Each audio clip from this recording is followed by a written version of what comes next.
sort, and we're going to get into sorting in a bit. But let's keep going, because what we have found is that there's a technique that we call prioritizing for profit, which is different than ROI.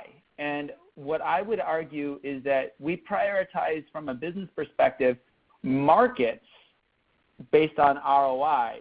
But when you start to look at backlog items, trying to prioritize an individual backlog item or an individual user story by ROI doesn't make sense, because we don't test them the proper way. So let's look at three core groups of if you will, backlog attributes. One is stakeholder alignment, one is strategic alignment, and one is driving profit. Now, driving profit is not the same as ROI, and for people who are on the line, we'll come to that in a little bit. But what we want to do is we do want to show that you're making money where the things that we're doing are going to drive profit, but not necessarily the money that we make. Let's start with some stakeholders and build it out from there. Carlton, I contend that there's a group of stakeholders that are both internal and external. Talk to me about why and when a product team would need this grouping, and for example, do all product teams need an internal and an external focus? From my experience, it depends on the nature of the product that you're building. Clearly, if your product is only going to be consumed by internal users, you obviously don't have external stakeholders. But for more products that are more commercial type products, right, your internal users can become as important as, internal stakeholders can become as important as the external, and internal can be as important. For instance, you have these examples here: sales and marketing, professional services, the system itself are all stakeholders to this product or service that you're trying to develop. And we need to balance those internal needs versus the external drivers. Got it. Now, I'm going to add one that's really important from my own experience, and I put it in blue, and that's the system. One of the things that I find in Agile is that it's easy for business teams to put their dev teams in what I call the feature treadmill.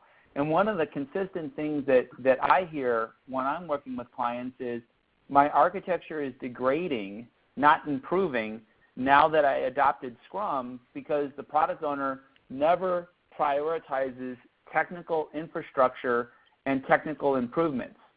And so what I do to even compensate that with my own team is we have a special attribute where we anthropomorphize the system and make the system an equal stakeholder to our customers.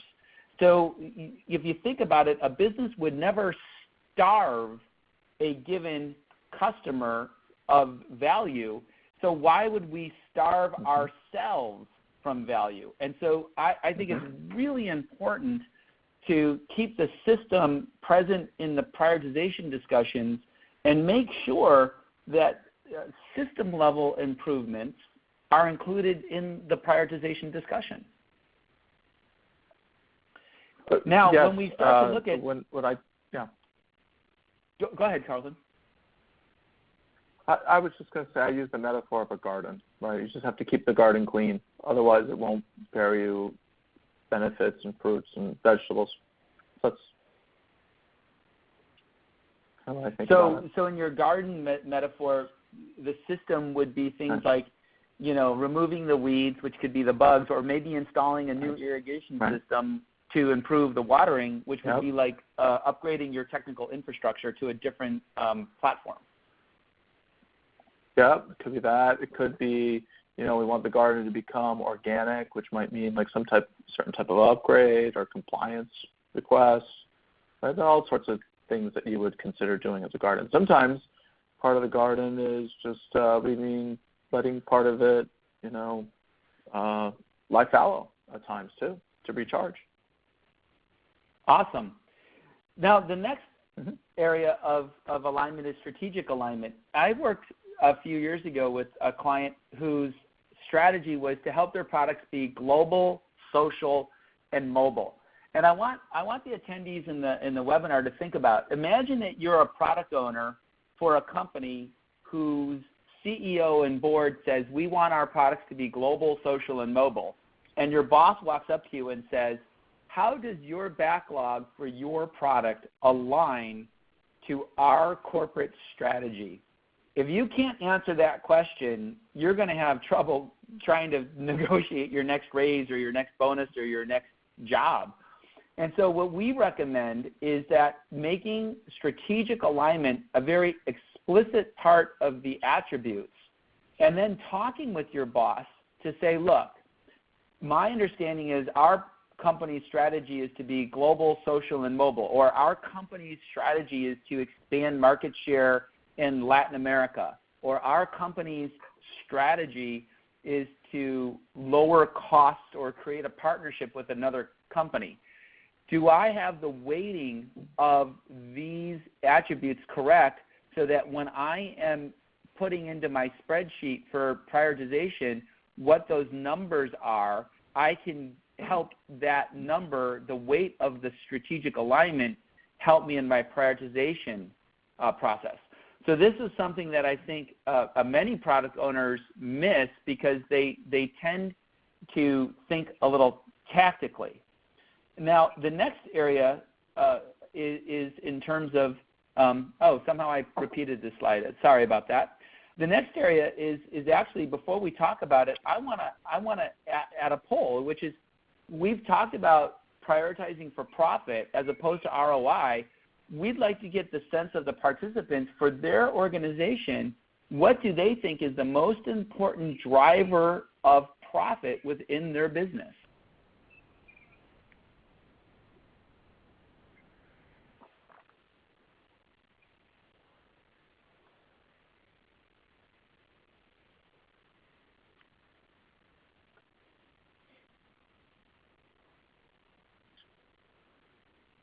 Luke, what do you see now, your trends of your customers?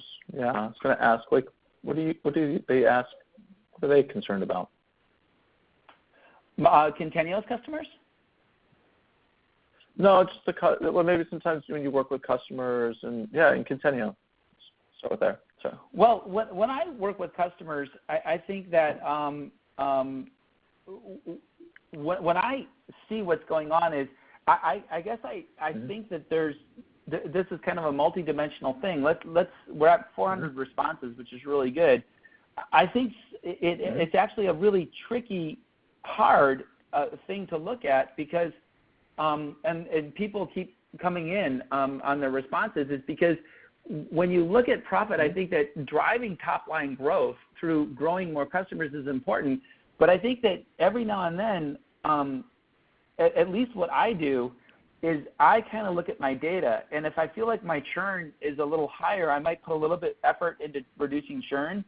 However, most of the time, I would say that at least Centennial is prioritizing our backlog to try and grow customers. I do have one client right now who did an analysis. They're hosting at Amazon, and they've grown to be extremely large, and they did an analysis, and they found that they could lower their operational costs quite significantly by spinning up their own data center. And so, and this, by the way, for everyone who's listening, this is not a negative comment about Amazon or a positive comment about Amazon. It's a very unique situation for a very unique company. So their driver of profit really isn't getting more functionality. It's moving their data centers. So I think this changes a little bit, but I like this notion of the fact that even people have a strong answer to this. I think it's a good idea. Now, I was thinking of a recent.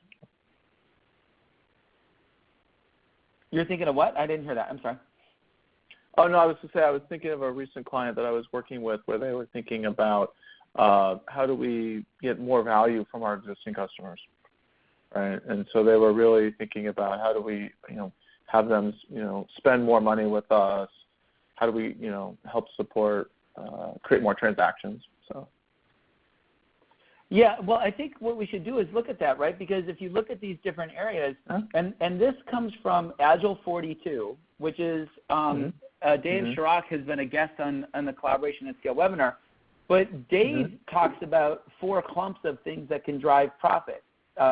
Backlog items that can increase new business, backlog items that can upsell or cross-sell, which is more business to an existing customer, backlog items that deal with retainment or reducing churn, and then operational efficiency. And the Agile 42 guys, and again, this is also based on some of Mike Cohn's work, and Mike has done so much for our community, that this helps clump items, which I think is really powerful for product owners who are on the, or Scrum Masters who are on the webinar. You can think about how you're going to drive profit by looking at these dimensions. And the left-hand side talks about what might be higher value and lower value, which feed into your backlog prioritization process. Now, when you look at this, you still have to have algorithms for prioritization. And one of the best algorithms that I have found is an article in a book called 3 Rules. And what these researchers did was they looked at publicly traded companies who had grown for a number of years, and they started to analyze how those companies managed their products. So I want everyone to know that there is no correlation per se that these products were built using Scrum or that these products were only software related. They looked at a variety of products built in a variety of methods.